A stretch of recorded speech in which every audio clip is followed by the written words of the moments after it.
let's see what you guys can do. Because really, the world is yours at this moment. And I don't know if I believe in this notion of true equality. Because I frankly think that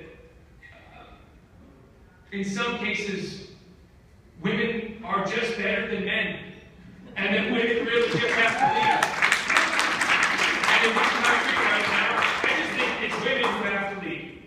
And it's hard because there are a lot of male candidates, and there are a lot of good people running for office, there are a lot of good people in leadership, and I'm not saying they should step down, and I'm going to advocate my post. But it's knowing whose moment it is in history right now. And after a week of Brett and Lindsay, and all these, you know that face you see when you punch a bully in the nose and they start to cry, and it's like not an ugly cry. It's like they don't want to cry, they're just, it's like their face just kind of does this thing. We've all seen it, right? That's the face you're seeing in the Senate this week. It's a bully who just got punched in the nose by a very brave patriot in Dr. Blasey Ford.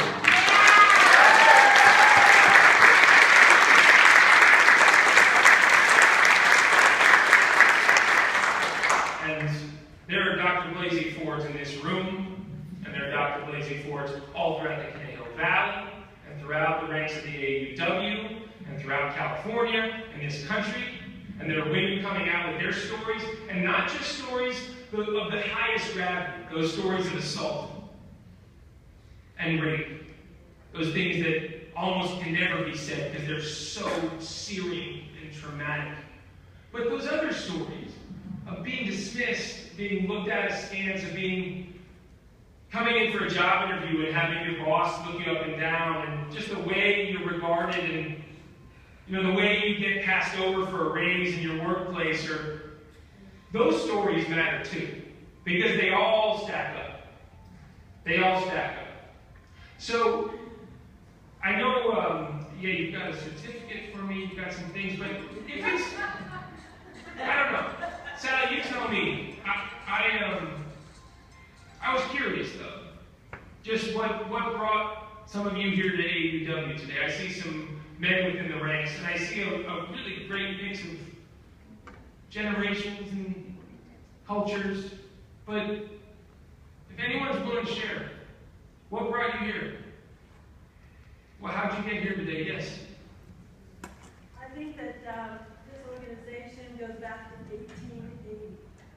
When you think of the women that we have, we should honor those women that started the AUW in 1880, and all the women that continued this organization all of these years.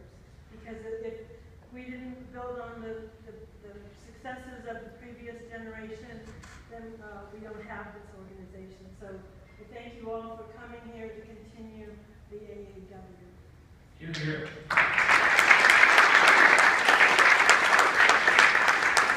Anybody else want to join AAW? How'd you get here yesterday? Not a member yet. Sally will get you going. Anyway, I'm an educator, and I want to thank strong educators at my table for inviting me along. And also this week has been a really emotional week for me, and to see what's been going on, and I just want to thank all of you. This is what I needed on a Saturday morning. Thank you so much. But it's just, we need to celebrate men and women who, like yourself, are supporting all people and seeing that we all have the potential. Where do you teach? Westlake High School. How's it going in Westlake these days? Going pretty well. We got a little issue though. We got a little issue we got to deal with in Conejo Unified School District. Got a little house cleaning to do ourselves.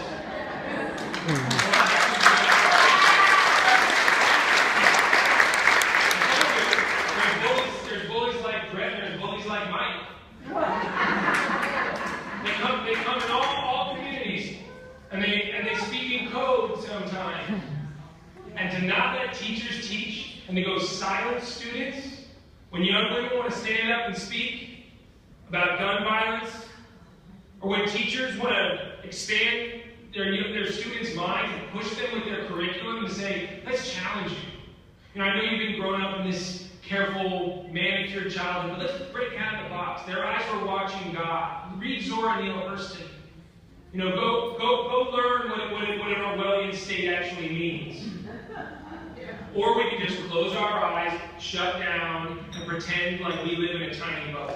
Well, I'll tell you, our teachers, they're not getting rich on this work, but they are the heroes of Conejo Valley. So,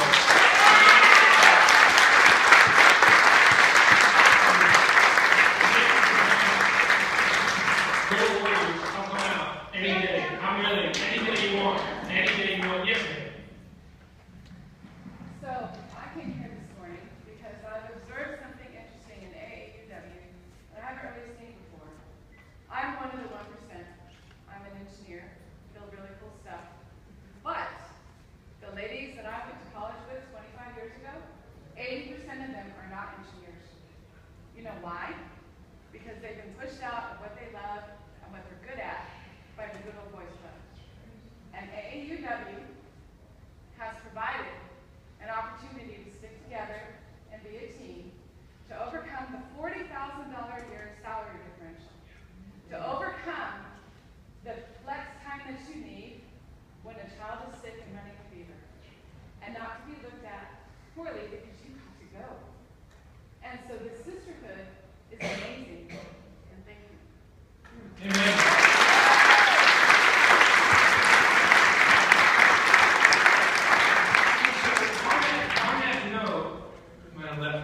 I had an idea coming in. So we've done some really exciting bills with AAUW.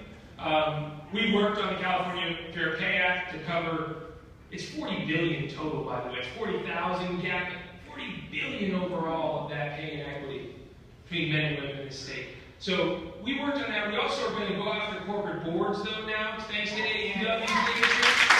I want to make sure I had the bill number right. Those of you who weren't paying attention to all the nitty-gritty of Sacramento, because I know Washington can sort of be an obsessive magnet, but it's actually quite therapeutic to dig in Sacramento. It's this wonderful little secret because we are a little engine of progress, in the 5th largest economy in the entire world. We're bigger than Russia. We're bigger than India. So, you know, when Putin wants to flex, you can come to California and hopefully start to change, but when you look at the corporate boards, we're behind. Our house is not fully in order. So even compared to, there's 21% of corporate board seats are held by women for S&P 500 companies. By the way too low. But California's below that. We're hovering somewhere around 15.5%. So we pushed the envelope this year.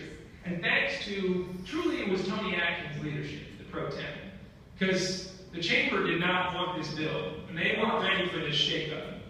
But now, corporations who take out their license in the state of California are going to have to find a way to build diversity in their board membership such that 50% of their leaders are women. At least 50%. And I say, make it 51, make it 52. Let's keep going. But we push the envelope this year and are going to challenge our corporate leaders to say, you need to take a look at how you're managing your states too. It's not enough to be a cool tech company. Who's in charge? How are you managing your affairs? And what pathway are you laying out for workforce development in the future? Because again, not just immoral, but it's dumb economics to leave 80% of your classmates out of the workforce, out of creativity. You are literally taking a piece out of our engine of this whole country. We're just ripping out the carburetor. We're like, the car will work fine.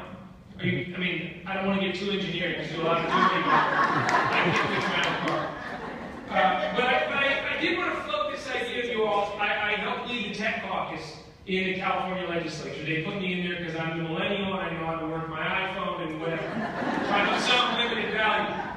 But I want to take a hard look with AAUW at the tech workforce in this state and actually get some accurate data, some disclosure maybe from that industry, but also start to push the industry to say, what is your plan, not just for your leadership, but for that pipeline? And what does the future of our work look like? And to me, the future is female. So I hope we can find projects to do together, both in the Capitol and here in this community, at your schools, at your workplaces.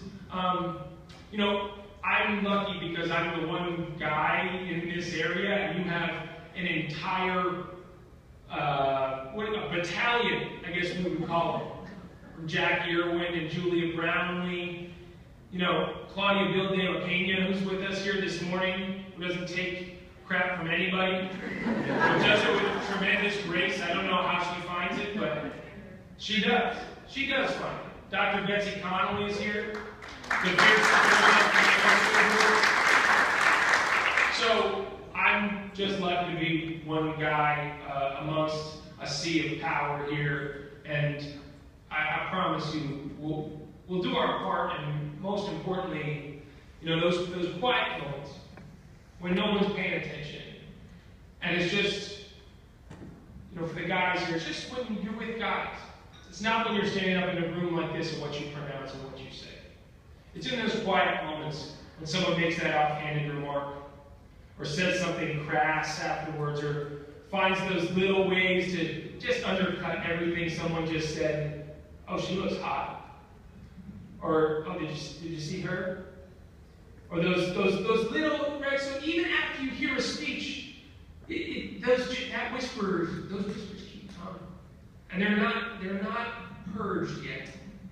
But in those moments, I would encourage my allies in the room, the men here, find that tone, whatever that method you've got, to start to make those small corrections in our social lives that will lead to very big things. To say, like, can't do that.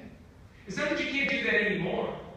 I don't say not okay to do that anymore, because it was never okay to do that. But just, that's not funny.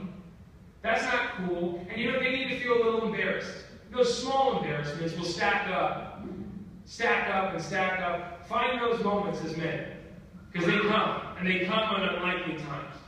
And I think you'll start to feel a buoyancy and a courage about being a male feminist and what that really is, so that you practice what you preach, and that you know who the real leaders are, and that's the people who made us. You will. So thank you for being here.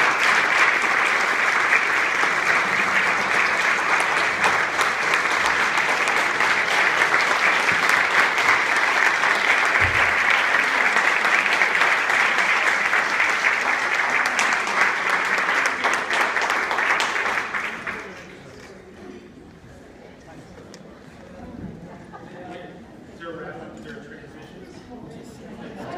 transition?